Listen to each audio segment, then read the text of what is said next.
우리 모두는 내면의 많은 문제점들을 끌어안고 살아갑니다. 단 한 명도 예외는 없죠. 그 문제를 내 삶을 방해하고 괴롭히는 방해물로만 생각한다면 영원히 고통만 받다가 끝날 것입니다. 무기력을 깊게 경험해 본 사람들은 알 것입니다. 일반적인 수준의 귀찮다, 손가락 하나 까딱하기 싫다, 출근하기 싫다 의 차원이 아닌 그런 생각조차 들지 않는 심연의 블랙홀로 빨려 들어가고 있는 그러한 상태 말이죠. 무기력은 크게 두 가지 원인이 있는데 하나는 우리의 마음이 꺾였을 때 일어납니다.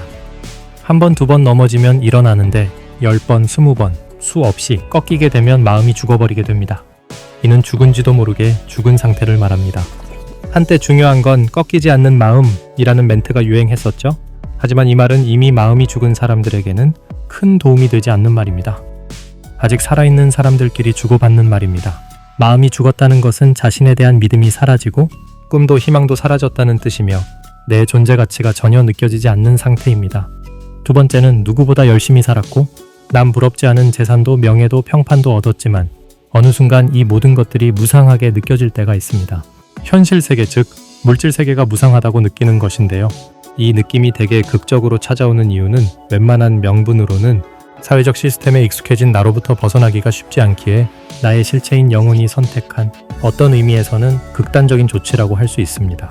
보통 멍해질 정도의 사건을 통해서 일어나는데 예를 들면 한 판사가 사형 판결을 잘못 내린 것에 대한 깊은 회의로 법복을 벗고 출가하여 큰 스님이 된 효봉선사의 얘기처럼 말이죠. 출세하고 남 부럽지 않게 사는 길과는 비교도 할 수 없을 만큼 아름답고 위대하며 고귀한 삶이 있음을 알려주고 있습니다. 우리가 일상에 바빠서 외면할 뿐이죠. 이처럼 자신 안의 우울, 무기력, 분노와 같은 어둠을 보았다고 해서 위축될 이유는 없습니다.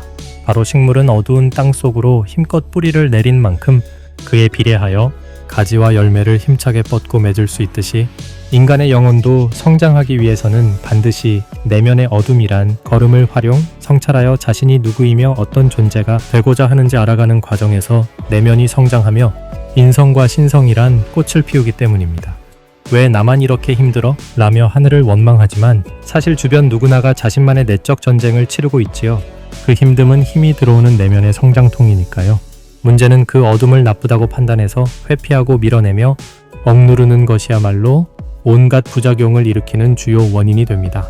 무기력과 같은 어둠에 소중한 역할이 있습니다. 바로 의식을 내 안으로 들여놓기 위한 장치입니다. 무기력이든 우울감이든 불안이든 나의 감정입니다. 나의 실체를 돌아볼 수 있도록 불편한 감정을 일으키는 것입니다. 아프고 슬프고 두렵고 화나지 않으면 우리는 그렇게 자신을 돌아볼 기회가 많지 않을 겁니다. 그중 무기력이 전하는 메시지는 남들 관념과 기대에 맞춰 사는 것에 지쳤다는 영혼의 시그널입니다. 무기력은 외부의식의 나를 케어하느라 소모한 에너지를 이제 나에게 돌려 집중하고 충전하라는 신호입니다. 나의 실체이자 순애보인 영혼이 무기력 모드로 전환시킨 것입니다. 우리는 힘들고 지칠 때 이불을 뒤집어 쓰고 혼자 있게 내버려둬 라고 합니다. 우스갯소리 같은 이불 밖은 위험해 라는 농담 섞인 밈도 있지만 이는 가볍기만 한 말이 아니라 우리의 멘탈 건강을 위해서 참나와 교류하며 휴식과 성찰, 이를 통한 충전이 반드시 필요하기 때문입니다. 진정한 해결은 스스로 어둠을 헤치며 들어가 나를 만나야만 해결이 됩니다. 겉으로 괜찮아 보이는 사람들도 안으로 조금 더 들어가면 절대로 건드리면 안 되는 빨간색 버튼들이 한두 개씩 있습니다. 힘 있는 사람들은 그럼에도 자신을 찾고 구하기 위해 의도적으로 건드리고 견디고 수용해보지만 대부분의 사람들은 두려워서 들어가지 못하고 허송세월하게 됩니다.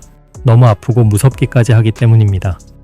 무기력이란 표현이 힘이 없다, 늘어진다, 나른한 것처럼 느껴질 수 있지만 사실 들어가 보면 생각보다 어마어마한 분노와 한이 쌓여 오랜 기간 화병이 되어 무기력한 경우가 많습니다. 알게 모르게 쌓인 분노와 증오를 충분히 정화하다 보면 나도 모르게 흘러내리는 눈물을 통해 서러움과 슬픔, 아픔 등이 정화되게 됩니다. 여러분이 무기력한 단 하나의 이유는 바로 세상적인 관념과 욕망으로 화상을 입어 감각이 무뎌지고 마비됐기 때문입니다. 다시 말해 무기력이든 공황이든 근본적인 해결법은 알약도 아니고 테라피도 아닌 내 안의 네거티브 감정들을 대면하는 용기에서부터 시작하는 것입니다. 피해의식에서 내 삶을 책임지겠다는 주인의식으로의 전환을 의미합니다. 마음의 힘이 강한 사람은 스스로 들어갈 수 있지만 집중력이 떨어지거나 내면에 집중해본 경험이 적은 사람들은 주위 사람들의 도움과 사랑이 필요합니다. 누구나 내면의 진정으로 원하는 삶을 창조할 수 있는 열쇠가 있습니다. 열쇠가 연못안 진흙 속에 가라앉아 보이지 않아 무기력하다면 브레인 트레이닝이 여러분과 함께 열쇠를 찾아 별처럼 반짝반짝 빛나는 삶을 되찾을 수 있도록 안내해드리겠습니다. 혼자서는 험난하고 고된 여정이지만 브레인 트레이닝과 함께라면 가능합니다. 당신을 기억하는 곳 브레인 트레이닝 센터와 함께하세요.